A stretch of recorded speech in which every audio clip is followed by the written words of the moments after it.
Let's look at some of the big Necron combos and how we deal with them. What tools can armies, especially our Genestealer cult and Sisters of Battle, use to get rid of them?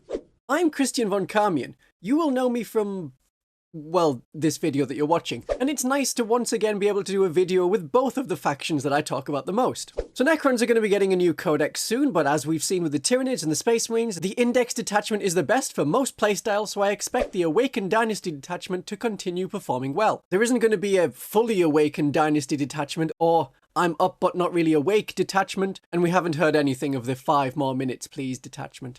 So what are the combos? We have a Necron Lord, though in the new codex, rumours are that the Lord and the Necron Lord, which are very functionally similar, may just get merged into one. The Necron Lord model is quite old at this point, especially compared to the Overlord model. I don't mean compared to, like, warp spiders. For a Necron model, it's old. But there's a reason to like the Lord over the Overlord. The Lord is cheaper, and gives the unit +1 move. That is important on the slow Necrons. And the Overlord had an ability that lets you use a command point thing for free, but now that's only battle tactics following the balanced datasheet, so he's gone out as the most popular of the two to pick for this combo. Both of them provide a Resurrection Orb. That is the main thing, and so you want the Lord rather than the Overlord, because that's 20 points cheaper. The Resurrection Orb lets you reanimate in each player's command phase, not just the end of your own. So that is a lot of Necron warriors, as they get extra models back anyway.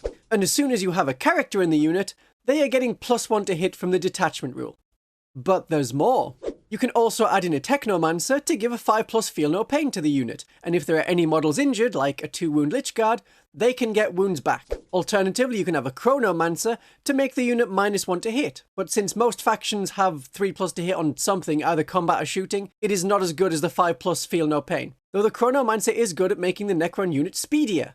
Necron warriors probably don't want to charge, but an extra 5-inch movement can mean a lot to the otherwise slow faction. So we have a Lord and a Technomancer, and these can be in a unit of warriors or immortals or Lychguard. Let's think mainly Lychguard. Plus murder buckets. They can join any unit that has a Cryptek of some sort in it, and are great for coming off first. You assign wounds to them first, they're part of the bodyguard unit rather than extra characters. They use the bodyguard's toughness, and so not their own toughness 4, so in a unit of Lychguard, we, as the attackers, are still rolling against the toughness 5, while the Necron player allocates those wounds to the Crypto Thralls, and they have a 4+ feel no pain, so it's great for taking low AP attacks. Plus, the 10 Lychguard. Those are toughness 5 with 2 wounds each, and with shields and swords, which is how almost everyone has them, they have a 4+ invulnerable save. If you wanted the war size to do actual combat damage, then you need Oracan the Diviner. It's an option, still gives you the 4+ invulnerable save. But we're not done yet. There's more. The Lychguard have a 3+ save, with a 4+ invulnerable save, and now with a 5+ feel no pain on top of that, and they have -1 to wound. Now, the -1 to wound on Celestian Sacrosancts doesn't do a great deal when it's a toughness 3 body. Lasguns and autoguns were wounding against pretty much everything on a 5+ anyway. Against a toughness 5 model, it matters. Now, bolt guns are wounding them on 6s. This isn't like the Aberrants, where -1 to wound only applies if the strength of the attack was higher than their toughness. This is just a flat -1 to wound. And there's more. And they can resurrect from the Resurrection Orb in each player's command phase, we know that. But they have a stratagem to return models to the unit, basically immediately after taking damage. And there's more, because the Reanimator can be nearby to return D3 wounds worth of models, and that is every time its reanimation protocols are activated. So yeah, that can be a lot. And there's more. If you want to make the enemies -1 to hit without using the Chronomancer, a Necron character can have the Hypermaterial Ablator for 25 points, which grants stealth and cover. I think that's all of it. Unless you can think of more. Now, you may have seen something like this on the tabletop. Have you been able to beat it yet? Because I'm going to go through some different ways that you can beat it.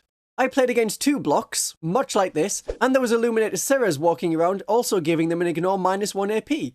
But that didn't do so much because anything with serious AP was still just hitting their 4+ invulnerable save. So let's look at what the Sisters and the Genestealer cult can do, and then look at what I did. And these tips should be useful for any army. So the Sisters are going to want to take this apart a bit at a time. Take out the Stalker with an Exorcist or multi-melters, then we go for the Lychguard.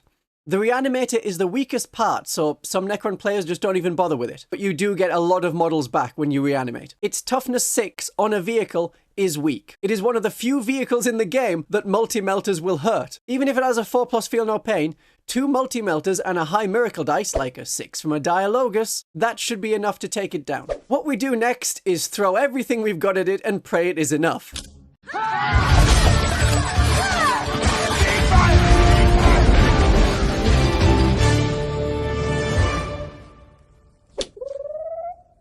I recommend Arcoflagellants. Lots of attacks hitting the 3+ save will do more than fewer high AP attacks. And you better believe we're going to be activating the extremist trigger word. So 60 attacks, even if we were forced to be hitting on 5s, with the sustained hits 1, is still getting quite a lot of hits through. And then the Preacher gives us +1 to wound, which counteracts the -1 to wound of the Lychguard. And we have twin linked on all of the Arcoflagellants, so we can get through their high toughness. That will kill 3 or 4 of them. That is the main unit. But we're also putting everything else against them. Who are we getting? Everyone! Learn this from me instead of making the mistake in the battle. Never split fire against Necrons. Against Necrons, you should never think, oh, that's probably enough, or the odds are I will probably destroy it. You make sure. Because if you don't take out all of the Lychguard and the Crypto Thralls in one go, they are going to come back. So this is just seeing how much we can throw at them. The Genestealer cult want to use bombs, more bombs, lots of bombs from Acolytes. I will explain how many and how later. But you want as much of your army hitting this in one turn. You cannot just chip away at it. You can't even take a big chunk out of it and leave it for later. Dedicate a lot of your army against this combo to hammer through it. With Deep Strike, we should be maneuverable enough to be able to get enough units around it, and for its size and cost in the army, there shouldn't be too many other units that are going to be able to get in the way, and then we can return underground with 2 battle line units at the end of the enemy turn once it is done, if you have any command points left. Otherwise, bring a Brood Brothers Basilisk. That will slow them down so much. If they didn't go for the Chronomancer and went for the Technomancer, they are now moving 3 inches a turn. They can hold their backfield, but it is otherwise out of commission. It's a bit mean, but so is the whole combo in itself. Option 2 for any army, let's remove those characters. A lot of the abilities of this combo are tied through the characters. Deathwatch and Tyranids can use precision attacks on a 6. If you're using the Raven Guard style Space Marine detachment, you can have precision in close combat. That will make all of your close combat attacks hit a character of your choice. And because I've seen it done wrong enough times, I'll explain it here. You just need line of sight to attack a character model using precision. You don't have to be in base contact. I know logically you think, oh, well, if I want to attack that particular model, I need to be in base contact to hurt the character, but no, you just need line of sight. And the character models tend to be taller than all of the models, so all of your guys that are in base contact with the Lychguard mob should be able to see the characters. This isn't like the older 6th and 7th edition, where you could challenge someone in base contact, or the enemy character would zip through 30 orc boys and suddenly be in front, and then they could fight a challenge, allocating their attacks against each other as characters do in an actual duel. This is more an assassination. But with this method, there is resistance. The Murder Buckets give a 4+ feel no pain to the Cryptek, even better than the 5+ feel no pain that the Technomancer was giving, and the Technomancer can heal characters that were damaged but not actually killed, so that occasional shot that's rolling a 6 to hit might not be the best idea. But besides that, the only way sisters have precision is with the Vindicare Assassin and the Death Cult Assassins, and I don't think Death Cult Assassins can do enough to kill a Lord in one go. Genestealer Cult have the Sanctus. The sniper version is not great because there's no such thing as a Necron Psyker, but the knife can do work. But if there's a feel no pain, you're probably only going to half kill the Lord. But even if you do kill a character with like the Vindicare Assassin's amazing shot, they have a stratagem. It isn't as good as the Abominant or Celestine, but it is like the Sister's Divine Intervention, but without needing to spend Miracle Dice. And since the Lord is such a key part of the combo, some Necron players take, for 10 points, the Sempiternal Weave, that gives a 4+ feel no pain to the model. So option 3, Battle Shock. Tyranids, Chaos Knights, they're all scary, and if you can get one of anything on an objective as well, it is yours. That is one way of just disabling them. But the Lychguard, with the swords and shields, are not that great in combat. Their swords are damage 1, so not even as good as those of Space Marine Blade Guard. So what you can do is tie them up with a unit that has 2 wounds and an invulnerable save. A unit like Pure Strain Genestealers ties them up well, and if the Lychguard failed their battle shock from the Patriarch, though at leadership 6, not necessarily. That is one less regeneration. Option 4 is to put out a lot of devastating wounds. Genestealers with the Patriarch being one option. Or we can call on Kill Team Cassius? Perhaps? Though not as sisters or Genestealer cultists. But devastating wounds gets through 3 parts of the Lychguard toughness. The save, the invulnerable save, and the -1 to wound. Because if you have a rule like anti-infantry 4+, that trumps any -1 to wound. It doesn't change it to be anti-infantry 5+. That's in the rules commentary. And you don't need to kill absolutely everything there in one go. Just all of the bodyguard. I know it's a big ask, but once they are gone, the unit cannot reanimate because it just becomes 2 separate characters all left alone, adrift in this cruel world, and surrounded by enemies. So 38 devastating or mortal wounds are needed in one go. That is a lot, but it can be supplemented with normal damage. If you can think of a way of doing that many devastating wounds, that is an option. Or we can just use option 5, blocking them. Tie them up by sending in wave after wave of cultists in a line against them. Just be careful not to spend more than 400 points worth of models, or it'll become far less worth it. Genestealers can hold them up turn 1, but it is better to wait until turn 2 or maybe even turn 3, because that blob is slow to get to you. Then you can tie them up for the rest of the game. Sisters don't have that durability so much. You don't want to send in Vol and Paragon Warsuits because that's a lot of points in your army and it will get dragged down. And though it would tie up the enemy, the Paragon Warsuits want to be destroying other things. 10 Sisters with a Hospitaller is better. Use that 5+ feel no pain against them and see their own damage 1 falter. It should take 2 combat rounds to beat the Sisters. So don't charge them, make them charge you. I really like option 6. This Necron stuff looks all very scary on paper. It has board presence, but they are just not amazing in combat. They are slow, and it can be defeated by looking away. The same weakness as Facebook and Twitter and all those sites that came before them that you've forgotten the name of. Just don't look, just don't look. If you can ignore it and nothing bad happens, it was nothing to be afraid of in the first place. It is 545 points for the Lord with the Hypermaterial Ablator, Technomancer, 2 Crypto Thralls, 10 Lychguard, and a Reanimator. And they are slow. They are not coming to your side of the board unless even more points are spent to put them in a transport. So ignoring them can be a viable option unless you're playing some very specific scenario. Coincidentally, the scenario in the November White Dwarf has you pick 2 of your units in your army to keep alive as the primary mission.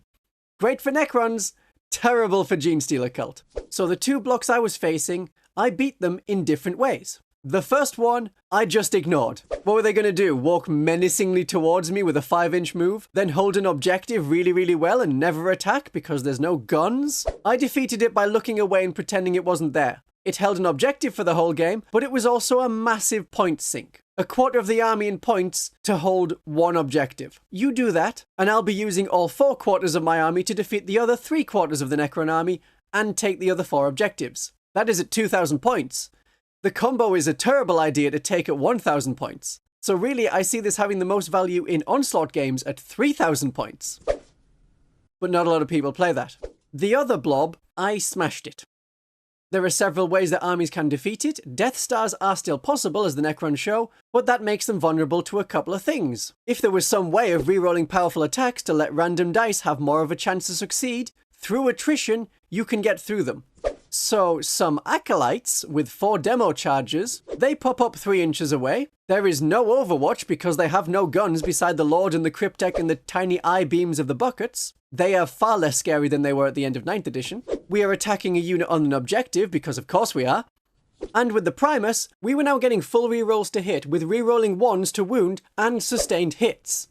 The -1 to hit can be countered with the perfect ambush, and that also gives the hand flamers -1 AP to push the Lychguard onto their invulnerable save. And that reanimator that was going to be supporting them, that's a vehicle but a toughness 6 weak vehicle. It went down to a Ridge Runner with a mining laser that wounded it on 2s. The heavy stubbers shot the Lychguard to give my neophytes and acolytes an extra AP -1. With 8 dead from bombs, about average, and the 2 Crypto Thralls dead from the other shooting, the Genestealers went in and reduced it to 2 injured characters. I took down the blob turn 2, and the dice rolls were about average to bring it down.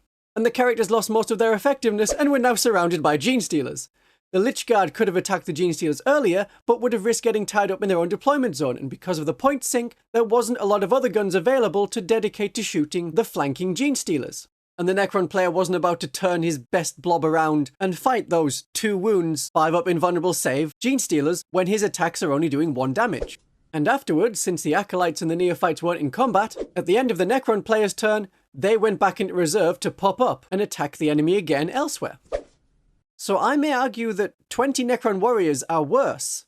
They can shoot, they have a lot more models, and they have a lot more board control than the Lychguard. They don't get the -1 to wound or an invulnerable save, but they reanimate a lot more models. And that can scale better, and you can have 10 warriors in 1,000-point games, or 10 immortals instead, which have a better save and a toughness 5. Similar weaknesses, but cheaper. And the Chronomancer making enemies -1 to hit against them and being able to move 5 inches closer or into cover gives it the speed to use their guns. To summarize, there is always more to this combo. Get everyone on it, or close your eyes and hope it goes away. I do accept tip money. With many more ways to defeat these Necron blocks, I hope to play against them again soon to try out even more ways, but all of the local Necron players seem to be avoiding me. If you are a Necron player, I'm not saying like come at me, but what the whole combo really wants is violent activity, so you can be shooting back against whatever is hitting you. So you add in the cowboy to shoot back infinitely. We hate him, because we have our own Genestealer cult cowboys at home, and the Necron one is just so much better, as you will see in this video. My darlings and viewers, have a great day making them phase out.